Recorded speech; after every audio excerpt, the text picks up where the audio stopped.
What's the most entitled thing a family member has demanded from you? After 7 months of failed attempts, my husband Kyle and I announced that we were finally pregnant. Everyone erupted with cheers except for my sister Jacqueline, who smashed her wine glass against the marble counter. "How dare you!" she shrieked. "You know how long I've been trying for a baby. I deserve to be the first." Mom tried to tell her 19-year-olds aren't ready for a baby, but Jacqueline refused to back down. She grabbed her purse, then dramatically stormed out, yelling that I better abort my baby within 1 week or else she's getting the police involved. The next morning, she showed up at our door with printed pages from abortion clinics, shoving them into Kyle's chest while he was still in his boxers. "I made appointments for her at 3 different places," she announced to our entire cul-de-sac. "She just needs to pick one." When Kyle tore up the papers, she called the whole family demanding an emergency intervention. That Sunday, 23rd relatives crammed into Mom's living room while Jacqueline stood at the fireplace like she was delivering a TED Talk on why I was destroying her life by having a baby first. She actually had a PowerPoint. Our Uncle Jeffrey, who's a lawyer, finally told her there's no legal precedent for forcing someone to abort because you want to be pregnant first.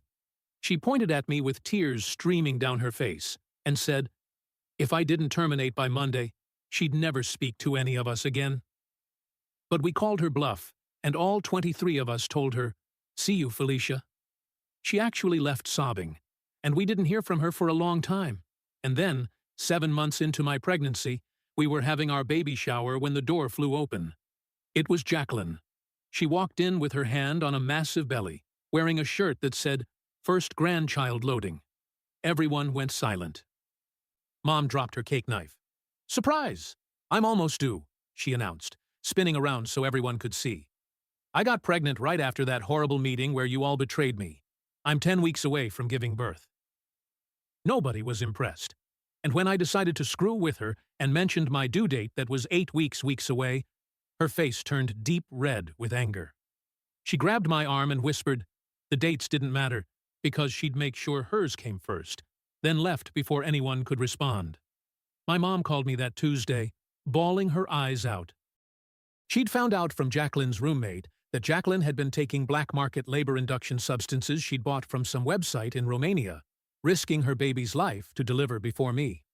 Now, Jacqueline was in the ICU, but not because of the substances. Turns out, Jacqueline had found some girl on Craigslist, whose mother used to be a midwife in the Philippines, and paid this girl to perform a C-section in her living room. The girl kept refusing, saying Jacqueline was only 31 weeks. But my sister threatened to do it herself with kitchen knives if she didn't help. They used box cutters sterilized with vodka. Jacqueline lost so much blood that her neighbor saw it seeping under the apartment door. The baby somehow came out alive, but he was purple and barely breathing. They both nearly died in the ambulance. The baby went straight to the NICU on a ventilator, and Jacqueline needed a full hysterectomy. She'd never have another child. When she came to, the first thing she did was call me from her hospital bed. "You did this," she gasped through the oxygen mask. "My baby is dying because you couldn't wait until me to have a child." The craziest part about all this is now that she was fighting for life. Suddenly, the family was split down the middle. One half thought she'd lost her mind, but the other actually thought I should have delayed announcing my pregnancy to spare her feelings. One aunt even said I should have just aborted, but everyone agreed on one thing. We all needed to be there for the sick baby. My own pregnancy became pushed to the side. I didn't mind much, though. My baby was mine, and my husband's, not my mom's. It just sucked how anytime I mentioned anything exciting, the conversation got redirected. 3 days before my due date, I was admitted for monitoring. Jacqueline's baby was still critical. The doctor said the next 48 hours would determine if he'd survive. The scariest part was that I could see her through my doorway, standing in the hall between the NICU and maternity ward, and she wasn't looking at the rooms or the nurses passing by. She was staring directly at my belly with an expression I'd never seen before. Tomorrow morning, they're inducing me. Jacqueline knows the exact time. She's been asking the nurses questions about the delivery room locations and whether they ever leave babies unattended. The NICU is 1 floor below maternity. If her baby doesn't make it through the night, I don't know what she'll do when mine is born healthy in the morning. The clock showed 3:00 a.m. when I woke up to Kyle's voice in the dark, already talking to someone on his phone about Jacqueline asking the nurses where babies get taken after delivery. He was pacing by the window, explaining how she'd been watching the hallways and timing how long nurses stayed in each room. The charge nurse on the other end promised to add a special security code to my chart right away and alert the whole night shift. Kyle wasn't satisfied, though, his voice getting louder as he demanded specific names of who would protect us and exactly what they'd do if Jacqueline tried to get near our baby. His hands were shaking as he wrote down names on the hospital notepad, asking about door locks and panic buttons and whether security could physically stop someone from entering our room. The nurse kept trying to calm him down, but Kyle wanted a meeting with hospital security before my induction started at 8 a.m. Within an hour, Francis Bergman showed up at our door wearing a security supervisor badge and carrying a thick folder of protocols. He walked us through every single safety measure they had, showing us pictures of the electronic badges that tracked everyone's location, and explaining how the infant security tags would trigger an automatic lock-on if anyone tried to remove them or take a baby past certain doors. Francis took out his phone and had me send him the clearest photo I had of Jacqueline, so he could distribute it to every security guard on every shift with instructions to watch for her. He showed us the dedicated officer assigned to the maternity ward and gave us his direct number, promising someone would check on us every hour once labor started. At 5 a.m., someone knocked, and Olympia Hicks from Social Services came in with a clipboard full of forms explaining she needed to document all the threats Jacqueline had made for potential CPS involvement. She sat in the uncomfortable visitor chair, asking detailed questions about every interaction, every threat, every time Jacqueline had mentioned our baby, while I felt my face burning with embarrassment at having to tell a complete stranger about my family's mess. Olympia explained the process for getting an emergency restraining order and said she could start the paperwork right now if we wanted, that a judge could issue it before the baby was even born. My phone started buzzing nonstop as Mom apparently told everyone in the family group chat about the security measures we'd requested. Half my cousins thought I was being dramatic and overreacting to a new mother's stress, while the other half started sharing stories I'd never heard before about times Jacqueline had scared them or done something unstable when she didn't get her way. My aunt sent 3 paragraphs about how Jacqueline had keyed her car after not being where invited to a party in high school. And my cousin mentioned finding Jacqueline going through her purse at Christmas, looking for birth control pills to throw away. Uncle Jeffrey sent a private text saying he knew a detective named Cyrus Powell who specialized in these cases and could fast-track a police report if we needed one. I hesitated for a second, worried about making everything worse and turning this into an even bigger family war. But Kyle grabbed my phone out of my hand and typed back YSPLEASE in all caps before I could stop him. A nurse rushed into our room looking worried and told us Jacqueline's baby had taken a bad turn overnight, with his oxygen levels dropping so low they had to increase the ventilator support and add more medications. She said the NICU team was doing everything they could, but the next few hours were critical. And despite everything Jacqueline had done, I felt my chest tighten thinking about that tiny baby, struggling to breathe because his mother couldn't wait 2 more months. The morning shift nurse came in at 7 a.m. and went over the whole delivery room setup with us, pointing out on a map where each nurse would be stationed and emphasizing that babies were never ever left alone, even for a second. She showed us the matching ID bands we'd all wear with special numbers that had to match exactly, or alarms would go off. And she seemed genuinely concerned as she promised to personally stay in the room with us through the entire delivery, no matter how long it took.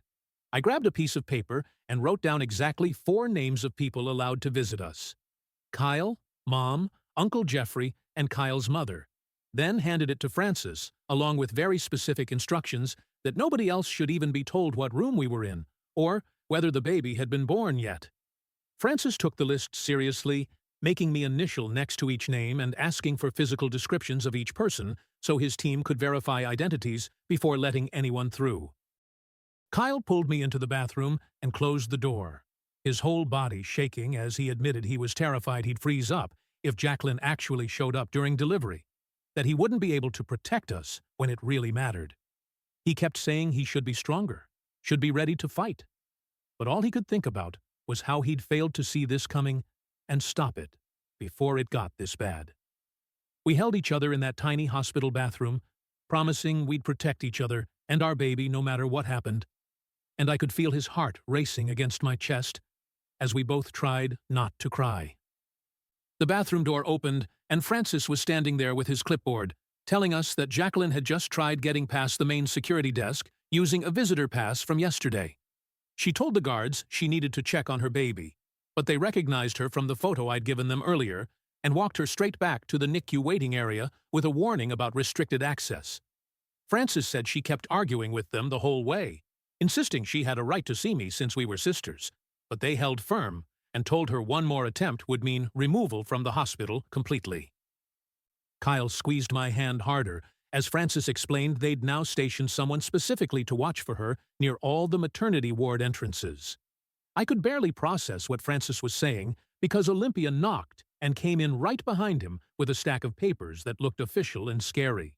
She sat on the edge of the hospital bed and started filling out forms for mandated reporting, explaining that every threat Jacqueline had made against my unborn child was going into an official record that would trigger automatic CPS review once the baby arrived. Her pen moved quickly across the pages as she asked me specific dates and times, and I watched her write down everything from the wine glass incident to the abortion clinic papers to yesterday's hallway, staring. The paperwork felt both reassuring and deeply sad, because this was really happening. My own sister was documented as a threat to my child. Olympia kept her voice calm and professional, but I saw her jaw tighten when I described how Jacqueline had grabbed my arm at the baby shower and whispered about making sure hers came first. She made copies of everything and handed me a case number, explaining that this would follow Jacqueline even after she left the hospital and create a paper trail if anything else happened. Mom showed up while Olympia was still there, looking like she hadn't slept in days, and she started crying the second she saw all the official paperwork spread across my bed. She kept saying she was sorry for all the family pressure and how some relatives were taking Jacqueline's side. But then, in the same breath, she said she couldn't choose between her daughters and hoped I understood. I told her she didn't have to choose. She just had to respect my boundaries and keep Jacqueline away from us. And she nodded, but I could see in her eyes that she didn't really get it. She kept looking at the CPS forms like they were weapons I was using against Jacqueline instead of protection for my baby. My phone rang, and it was Detective Cyrus Powell, Uncle Jeffrey's contact, calling to confirm he was opening an investigation into the illegal surgery and needed details about any threats Jacqueline made before or after the home C-section. I put him on speaker so Kyle could hear too, and started giving him dates and times while Kyle held my hand because the early contractions had just started, making my voice shake as I tried to remember everything. Cyrus asked really specific questions about who else heard the threats, whether I had any texts or voicemails saved, and if anyone had witnessed Jacqueline asking about delivery rooms and baby security. He said the illegal surgery case was solid, since they had the confession from the woman who did it. But the threats against me would strengthen the overall case and might lead to additional charges. A knock interrupted our call, and a woman in a suit came in carrying more papers, introducing herself as the hospital's legal representative who needed me to sign forms, creating an extra privacy lock on my medical chart. She explained that once I signed, nobody could even confirm I was a patient here unless they were on my approved list. Not even other hospital staff could share information about my room number or condition. It felt like such a small thing, but somehow it made me feel more in control knowing Jacqueline couldn't sweet-talk some random nurse into giving her information. Kyle grabbed a yellow legal pad from his backpack and started writing down everything that had happened in the past week, saying he was sick of explaining the whole story to every new nurse or doctor who came in. He wrote dates and times and specific quotes, making a timeline that started with the pregnancy announcement and went all the way through to right now, with Francis standing guard, and Olympia's paperwork spread everywhere. When he finished, he made 3 copies on the hospital's printer down the hall, taping one inside my chart folder, giving one to Francis, and keeping one in his pocket. The contractions were getting stronger and more regular, and the nurse came in to check on me immediately, noticing the crowd in my room and suggesting we limit visitors to essential personnel only. Kyle stationed himself by the door like a bouncer. actually crossing his arms and standing with his feet apart. And every time we heard footsteps in the hallway, we both tensed up and looked toward the sound. Francis had to physically intercept Kyle's cousin Jefferson, who showed up with his phone out, trying to FaceTime the delivery to share the joy with the whole family, including poor Jacqueline, as he put it. Kyle's face turned red. And he told Jefferson to leave immediately, or security would remove him. And I felt so grateful I'd married someone who understood that our safety came before family politics. Jefferson tried arguing that everyone had a right to share in the moment, but Kyle just pointed down the hall and said one word: leave. And Francis escorted Jefferson to the elevator. Between contractions that were making me grab the bed rails, Olympia explained that we qualified for an emergency restraining order as soon as the baby was born, which would legally prevent Jacqueline from coming within 500 FT of us or attempting any contact. Kyle immediately said yes without even looking at me, and Olympia started filling out more paperwork while I tried to breathe through the pain that was getting worse every few minutes. A different nurse accidentally entered our room instead of the one next door, and her mistake triggered the infant security alarm. This incredibly loud shrieking sound that made everyone freeze. The whole floor would go into lockdown within seconds if that alarm went off for real, she explained after apologizing, and showed us how the doors would automatically lock and security would flood the unit.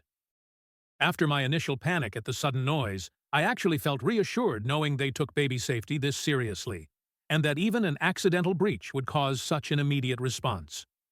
My phone buzzed with a text from Mom saying Jacqueline was down in the NICU asking nurses about their break schedules and when they switch shifts, and whether babies are ever alone during those times. The next contraction hit so hard I couldn't even respond to the message. Just gripped the bed rail while Kyle read it out loud, and his face went white. He stepped into the hallway, and I heard him talking to someone. Then Cyrus walked in, carrying a small black notebook that he handed to Kyle. He told Kyle to write down everything with exact times and dates, because we might need it as evidence later. And Kyle immediately started scribbling, while I tried to breathe through another wave of pain. The contractions were coming faster now, and the nurse checked me and said it was time to move to the delivery room. They wheeled me down the hall with Kyle jogging alongside, still writing in that notebook, and Francis walking ahead of us, checking every doorway. The delivery room was bright and cold, and they started explaining all the security stuff again, showing us the matching wristbands we'd all wear and the special tag that would go on the baby's ankle that would set off alarms if anyone tried to take her past certain doors. The anesthesiologist came in to check my epidural and adjust it, while Kyle kept writing, and I could see his hand shaking. The doctor arrived and checked me and said we were ready to start pushing. And suddenly, there were more people in the room, nurses getting everything ready, and one of them stayed right next to me like she promised. I pushed and pushed while Kyle held my hand and stopped writing long enough to count with me and tell me I was doing great. Everything hurt, and I was scared but also determined to get my baby here safely, and I kept pushing even when I thought I couldn't anymore. At 7:23 a.m., she came out screaming, and they put her right on my chest, all wet and warm and perfect, while Kyle started crying, and the nurse immediately snapped those security bands on her tiny ankle and my wrist. For those few minutes, nothing else existed except her little face and Kyle's tears and the weight of her on my chest. They cleaned her up while she stayed on me and did all the checks they needed to do without taking her away. And Kyle took pictures with his phone while tears ran down his face. Within an hour, they moved us to a recovery room way down at the end of the hall, past all the other rooms and away from the elevators. And Francis came with us to make sure our names weren't posted anywhere. The room had no nameplate on the door, and Francis checked that the computer system showed us as private patients with restricted information. Kyle pulled the nurse aside, and they worked out a code word system where if we said pineapple, it meant to immediately take the baby to the locked nursery, no questions asked. The head nurse wrote pineapple in red marker on the shift report and showed it to every nurse coming on duty.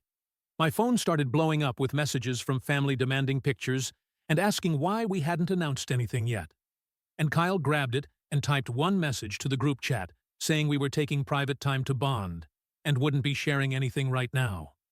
The responses came flooding in with people calling us selfish and saying we were being dramatic. And one cousin said we were punishing the family for Jacqueline's mistakes. Kyle turned my phone off and put it in the drawer and said, "We didn't need to deal with any of that right now." Cyrus knocked and came in with his notebook and asked me to give an official statement about all the threats Jacqueline had made, but he kept it short since I was exhausted and still bleeding and trying to figure out breastfeeding. He mentioned the girl who did the surgery was questioned by police and would definitely face charges for practicing medicine without a license and endangering a child. He left after about 10 minutes, and then Dr. Sanford came by to give us an update on Jacqueline's baby. She said he was stable on the ventilator, but still critical, and the next day would determine if there was brain damage from being born so early and losing oxygen during that horrible surgery. I held my healthy daughter closer and felt sick with relief that she was okay, and guilty for feeling that way when my nephew was fighting for his life 1 floor below us. Dr. Sanford said Jacqueline was asking about us constantly, and the psychiatric team was concerned about her fixation, but she was too weak to leave her bed, so we were safe for now. Kyle's mom texted that she saw something on social media. And when Kyle checked his phone, there was a post from Jacqueline saying I stole her thunder and ruined her life by refusing to wait my turn, and she'd tagged every single family member she could think of. The post had pictures of her in the hospital bed, looking pale and sick with captions about how I'd forced her to take desperate measures, and now her baby might die because of my selfishness. Kyle immediately took screenshots of everything before she could delete it, and added them to the folder he'd started with all our evidence. The comments were already piling up with some family members defending her and saying we should have been more considerate, and others telling her she needed serious help. Francis came back to tell us someone had been calling the nurses' station pretending to be different family members trying to get our room number, but they couldn't provide the security code, so no information was given out. 20 minutes later, a woman in a suit knocked and introduced herself as the hospital's PR person, and she was holding a folder with printouts from Facebook and local news sites. She sat down next to Kyle's mom and started explaining how someone had leaked details about the illegal surgery to Channel 7, and now reporters were calling the hospital asking for statements. She told us not to post anything online or talk to any reporters if they somehow got our phone numbers, and handed us a card with the hospital lawyer's number just in case. Kyle took photos of everything she showed us, including a Facebook post from someone claiming to be a nurse here, talking about the crazy sister who did her own C-section. The PR lady left after making us promise 3 times that we wouldn't engage with any posts or comments about the situation. Olympia knocked about an hour later, carrying a thick folder and looking more serious than I'd seen her before. She pulled a chair close to my bed and explained that CPS had to open an investigation because of how Jacqueline's baby was born, and they needed statements from everyone who knew about her threats. She kept saying we weren't being investigated, and we were just witnesses. But she needed to know every single thing Jacqueline had said about taking my baby or hurting herself. I told her about the intervention and the PowerPoint and how she'd grabbed my arm at the baby shower, while Kyle added details I'd forgotten, like the exact words she used. Olympia wrote everything down in her notebook and asked if we had any texts or voicemails from Jacqueline, which Kyle immediately pulled up on his phone. She took pictures of everything, including the screenshots from social media, and said this would help protect both babies from any future incidents. After she left, Kyle went to talk to the nurses about visitor protocols and came back looking upset. He'd found out someone had called 7 times in the past 2 hours, claiming to be his mother, trying to get our room number, but they kept failing the security question we'd set up. His actual mother was sitting right there next to me the whole time, holding our daughter, and she looked just as worried as we were. The charge nurse came in right behind him and said they were changing everything immediately, and Francis would handle it personally. Within an hour, Francis was back with a whole new system, including visitor badges that needed photo ID and matching wristbands that changed color every day. He showed us the new list where he'd personally verify every single visitor and assign someone to walk them to our room instead of letting them wander the halls. He also moved us to a different room at the very end of the hallway, with only one way in and cameras covering the whole corridor. Kyle's mom helped us pack everything while the baby slept in her bassinet, and we settled into the new space that felt more like a bunker than a hospital room. Mom showed up the next morning with red eyes and shaking hands. She sat on the edge of my bed and asked if she could bring Jacqueline for just 5 minutes to meet the baby. because maybe seeing her would snap Jacqueline back to reality. She kept saying it might help heal the family and make Jacqueline realize what she'd done wrong. I looked at Kyle and then back at Mom and told her absolutely not. And there was no way Jacqueline was coming near my daughter after everything she'd threatened. Mom started crying harder and said I was being cruel and tearing the family apart. But I didn't chase after her when she left. I just held my baby closer and tried to focus on feeding her while Kyle rubbed my back. My phone rang, and it was Cyrus calling with an update. He said Sterling Waite had given a full statement about finding Jacqueline bleeding on the bathroom floor and calling 911, and the woman who did the surgery had confessed everything. She told police that Jacqueline had threatened to hurt herself if she didn't help, and showed them the texts where Jacqueline said she'd use kitchen knives if necessary. Cyrus said the evidence was overwhelming, and charges would definitely be filed once the prosecutor reviewed everything, which would probably happen within the week. He also mentioned that Jacqueline might face charges, too, once she was mentally stable enough to stand trial, but that could be months away. Olympia came back that afternoon with a different folder and a gentle smile. She said she needed to do a postpartum mental health screening with me, which felt weird since we both knew my stress wasn't normal new mom stuff. She asked me questions about sleeping and eating and crying, and then acknowledged that what I was going through was way beyond typical, and she wanted to connect me with someone who could help. She'd already arranged for a trauma therapist to come see me tomorrow right here in the hospital room so I wouldn't have to leave the baby. While she was finishing her notes, my phone buzzed with a text from my aunt saying I should publicly apologize to keep the peace and think about family unity. I didn't even respond, but just showed Kyle, who grabbed my phone and blocked her number while muttering something about people being insane. Francis burst through the door looking angry and out of breath. Someone had tried to get onto our floor using a visitor sticker they'd stolen from the cardiac unit, but security caught them at the elevator when they couldn't answer basic questions about who they were visiting. The person ran before anyone could grab them, but we all knew exactly who it probably was, even though Francis couldn't say for legal reasons. Kyle stood up and said enough was enough and asked Cyrus to come back immediately. When Cyrus arrived, Kyle had already printed out everything, including the security footage Francis had shared and all the screenshots and texts and threats. They sat at the little table in my room, filling out paperwork for an emergency restraining order, while I nursed the baby and tried not to cry. Cyrus said the judge would hear our case tomorrow morning through video conference, so I wouldn't have to leave the hospital. And based on the evidence, we'd definitely get at least a temporary order. Kyle held my hand while Cyrus explained that the order would prevent Jacqueline from coming within 500 FT of us or trying to contact us in any way, including through other family members. The door opened and Dr. Sanford walked in carrying a clipboard and looking less worried than before. She pulled up a chair next to my bed and started explaining that Jacqueline's baby was doing better than yesterday, actually breathing over the ventilator for a few minutes at a time. Now, the numbers on his charts were going up slowly. And while it wasn't some miracle recovery, it was definitely progress.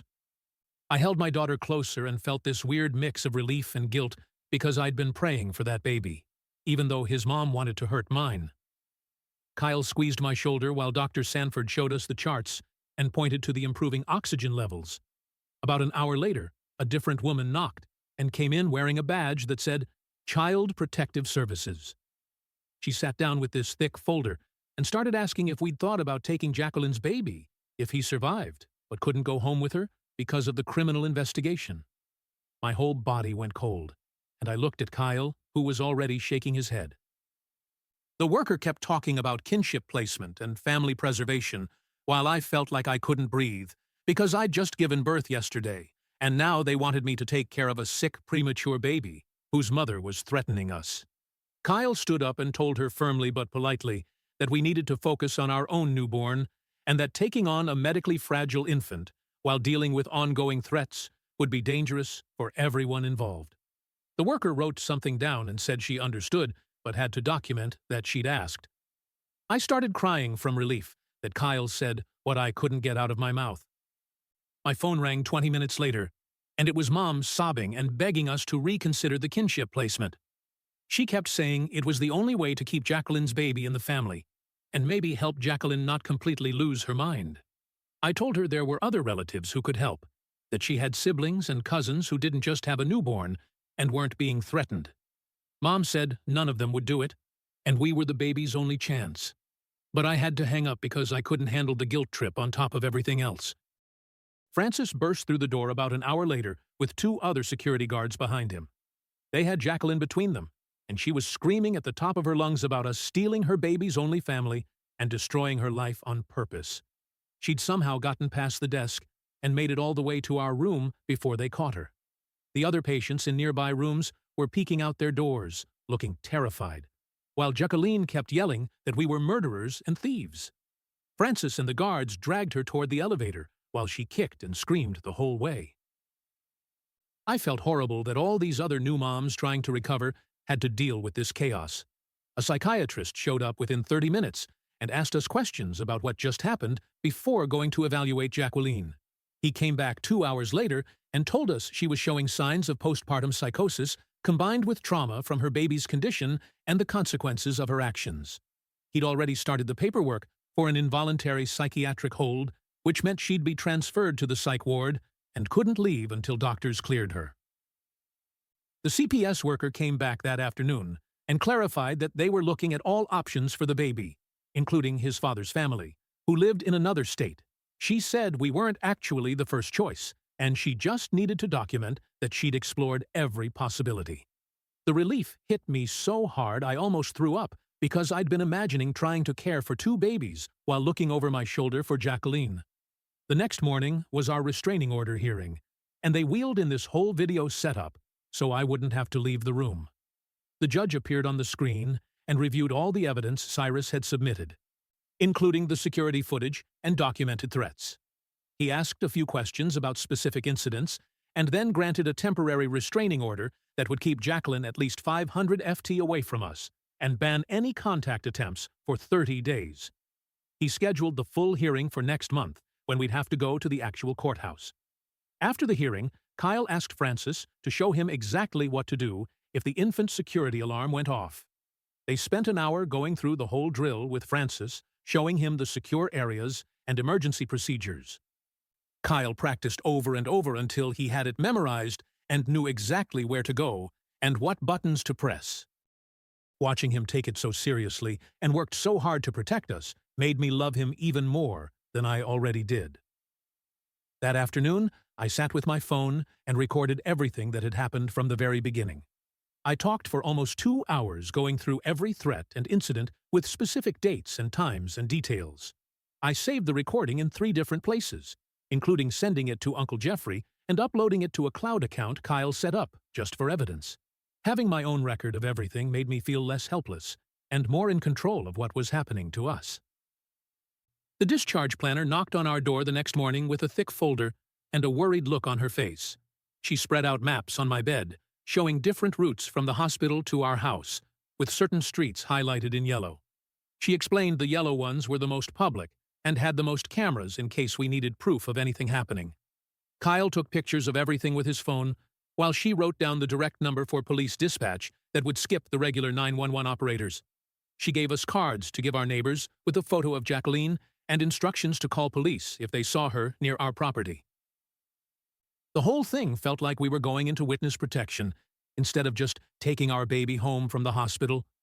Francis came by while she was still there and added his personal cell number to our emergency contact list. He said he'd already talked to the security company that monitors our neighborhood about adding extra patrols past our house.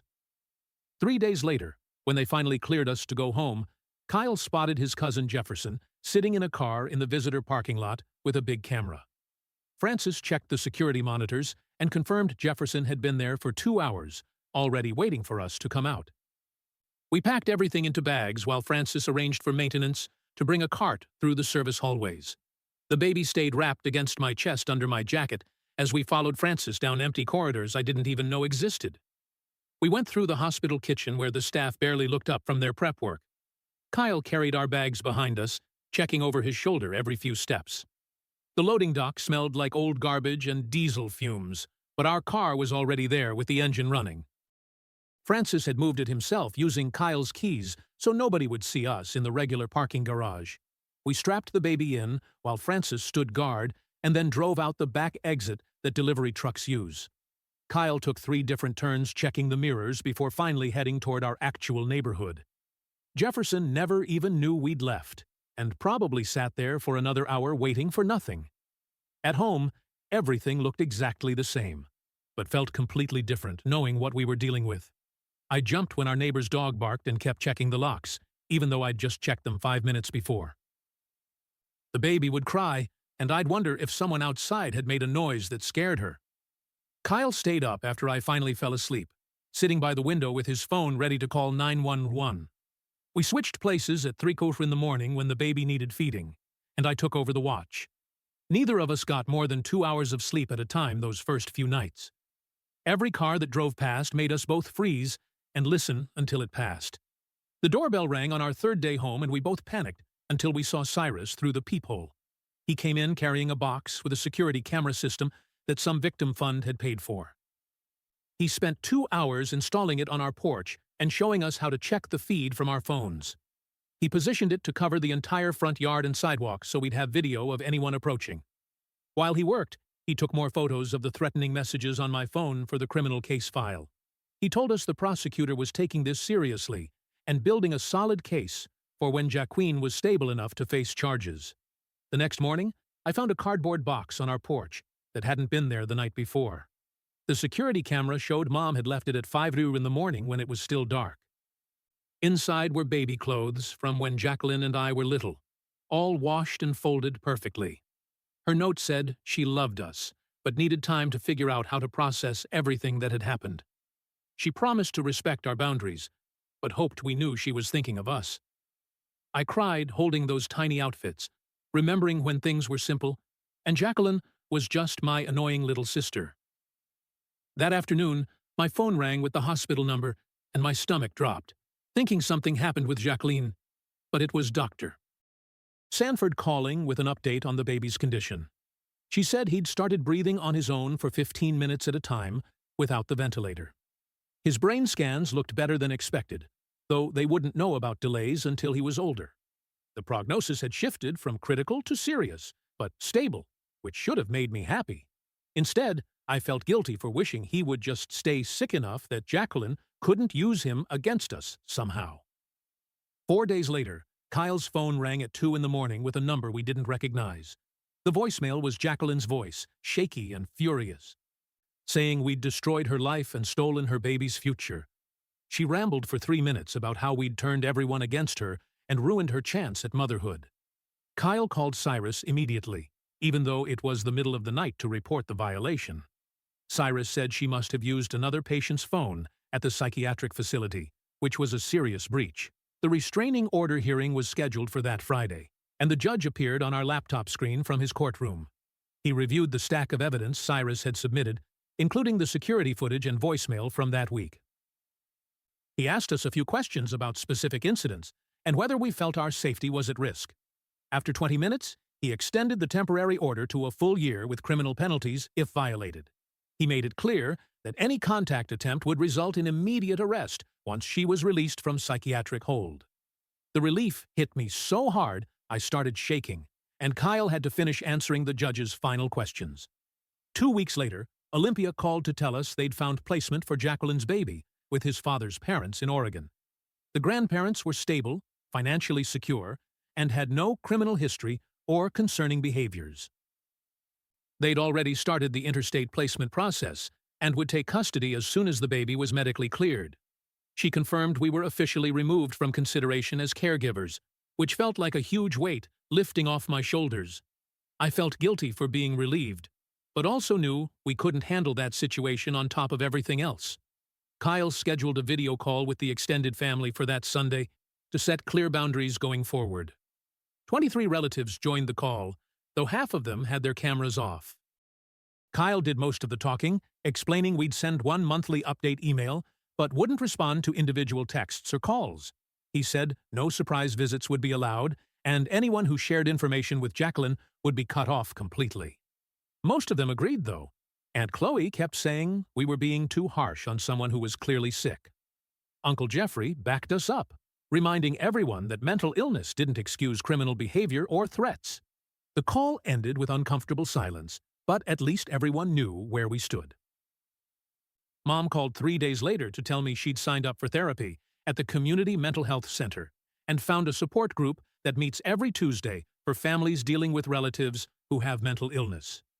She drove herself to the first meeting that same week and sat in a circle with 12 other people who understood what it felt like to love someone whose brain worked differently. The therapist gave her worksheets about setting boundaries and recognizing enabling behaviors, which she actually filled out instead of shoving them in a drawer. She started keeping a journal where she wrote down all the times she'd made excuses for Jacqueline's behavior over the years, pages and pages of incidents she'd brushed off as teenage drama or sibling rivalry. The support group leader explained how mental illness can escalate without treatment, and Mom finally stopped blaming herself for not being able to fix everything with enough love and patience. Cyrus called that Friday while I was trying to figure out the breast pump. His voice matter of fact, as he explained the unlicensed surgeon had taken a plea deal for practicing medicine without a license and child endangerment. The woman got 5 years in state prison with possibility of parole in 3, though Cyrus said she'd probably serve the full term given the severity of what happened.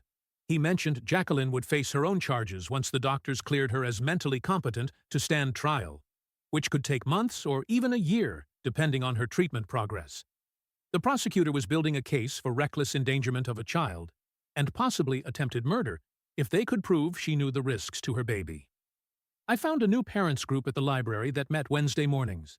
Just 8 moms with babies under 6 months old, sitting on yoga mats talking about normal stuff like diaper rash and whether organic formula was worth the extra money. Nobody knew about my sister or the restraining order or the baby fighting for life in the NICU. They just saw me as another tired mom trying to figure out this whole parenting thing. We compared notes on swaddle techniques and shared recommendations for pediatricians, and I felt like a regular person for the first time in months. The group leader brought coffee and homemade muffins, and we took turns holding each other's babies when someone needed a bathroom break or just a minute to drink their coffee while it was still warm. The psychiatric facility called Kyle to inform us they were transferring Jacqueline to a specialized long-term treatment center 2 hours away that focused on postpartum psychosis and trauma-related disorders. The intake coordinator explained she'd be there for at least 6 months, possibly longer, with no set discharge date until the treatment team felt she was stable enough for outpatient care. They had strict visiting policies, and all communication had to go through the clinical team first, which meant the restraining order would stay in full effect even while she was hospitalized. The facility specialized in cases like hers, where criminal charges were pending alongside mental health treatment, with security protocols to prevent patients from leaving without authorization. Dr. Sanford caught us in the hospital parking lot during our 2 checkup, having just come from checking on Jacqueline's baby in the step-down nursery. She explained his brain scans showed some areas of concern that would likely result in developmental delays, though they wouldn't know the full extent until he was older and hitting milestones. The grandparents from Oregon had arrived and were learning how to manage his feeding tube and monitor his oxygen levels for when they could finally take him home in another month or 2. She handed us a photo they'd asked her to share, just a tiny baby in a onesie that said "Little Fighter" with tubes and wires attached, but eyes wide open, and he looked exactly like Jacqueline did in her baby pictures Mom kept on the mantle. Kyle sat down that night with his laptop and created a family communication system using a group email that would go out once a week with basic updates about the baby and nothing else.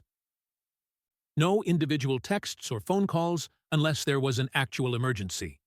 No discussing Jacqueline's situation unless it directly affected our safety.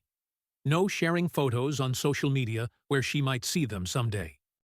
He set up an auto-response for any family members who tried to contact us outside the weekly email, politely directing them back to the boundaries we'd established.